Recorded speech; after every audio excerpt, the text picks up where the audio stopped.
Sir, राष्ट्रवादीच्या वतीने काल मुंबईत जो कार्यक्रम ठेवण्यात आला होता, माजी मुख्यमंत्र्यांचा सत्कार, त्यात एकनाथ शिंदे आले नाहीत. त्यांनी त्यांचा प्रतिनिधी पाठवला. दादांनी नाराजी व्यक्त केली, म्हणते की तुम्हाला यायचं नसेल तर तुम्ही येऊ नका, पण कृपया प्रतिनिधी पाठवू नका. महायुती ते बनवा. आणि फडणवीसांनी त्याच कार्यक्रमात 72 तासाचा मुख्यमंत्री झाले असल्याची देखील कबुली दिली. असं आहे की त्या कार्यक्रमाची बद्दल काय एकनाथ शिंदे का गेले नाही किंवा एकनाथ शिंदेजींना काही महत्वाचा विषय त्यांच्याकडे शेवटी इतकी मोठी संघटना आहे. महाराष्ट्रात संघटना चालवताना आधीच आपण 15-15 दिवशी महिना दिवशी कार्यक्रम देतो.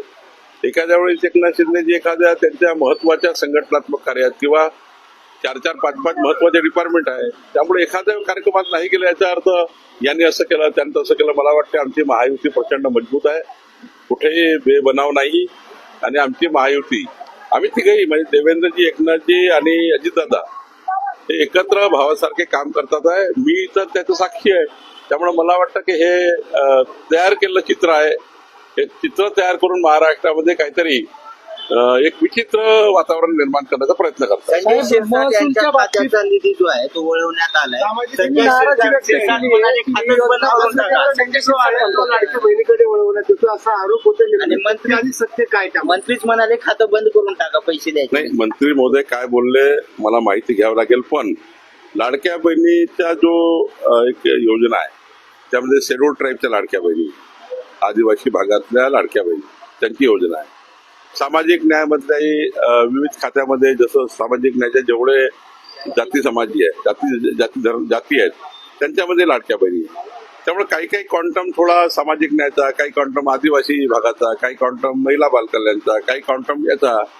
शेवटी एखादी योजना जेव्हा राज्य म्हणून आपण चालू करतो तेव्हा ती योजना राज्याने चालवायची असते. राज्य हे काही कोणी सामाजिक न्याय, महसूल असं वेगवेगळं जरी आम्ही काम करत असलो तरी जेव्हा सामूहिक निर्णय होतात ते सामूहिक निर्णय सर्वच खात्यांना बंधनकारक असतात. त्यामुळे सर्वच समाजाच्या, सर्वच धर्माच्या त्या ठिकाणी लाडक्या बहिणी आहे. त्यामुळे थोडा थोडा क्वांटम जर घेतला असेल तर मला वाटतं संजय शिरसाटशी मी बोलेल. मला पूर्ण माहिती नाही, पण संजय शिरसाट काय बोलले याबद्दल तर मी त्यांच्याही चर्चा करेन. सर, राष्ट्रवादीच्या वतीने काल मुंबईत जो कार्यक्रम ठेवण्यात आला होता, माजी मुख्यमंत्र्यांचा सत्कार, त्यात एकनाथ शिंदे आले नाहीत. त्यांनी त्यांचा प्रतिनिधी पाठवला. दादांनी नाराजी व्यक्त केली, म्हणते की तुम्हाला यायचं नसेल तर तुम्ही येऊ नका, पण कृपया प्रतिनिधी पाठवू नका. महायुती ते बनवा. आणि फडणवीसांनी त्याच कार्यक्रमात 72 तासाचा मुख्यमंत्री झाले असल्याची देखील कबुली दिली. असं आहे की त्या कार्यक्रमाची बद्दल काय एकनाथ शिंदे का गेले नाही किंवा एकनाथ शिंदेजींना काही महत्वाचा विषय त्यांच्याकडे शेवटी इतकी मोठी संघटना आहे. महाराष्ट्रात संघटना चालवताना आधीच आपण 15-15 दिवशी महिना दिवशी कार्यक्रम देतो. एखाद्या वेळेस एकनाथ शिंदेजी एखाद्या त्यांच्या महत्वाच्या संघटनात्मक कार्यात किंवा 4-4, 5-5 महत्वाचे डिपार्टमेंट आहे, त्यामुळे एखाद्या कार्यक्रमात नाही गेलं याचा अर्थ यांनी असं केलं त्यांनी तसं केलं. मला वाटतं आमची महायुती प्रचंड मजबूत आहे, कुठेही बेबनाव नाही.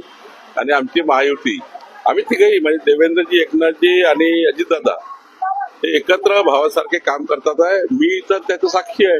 त्यामुळे मला वाटतं की हे तयार केलेलं चित्र आहे.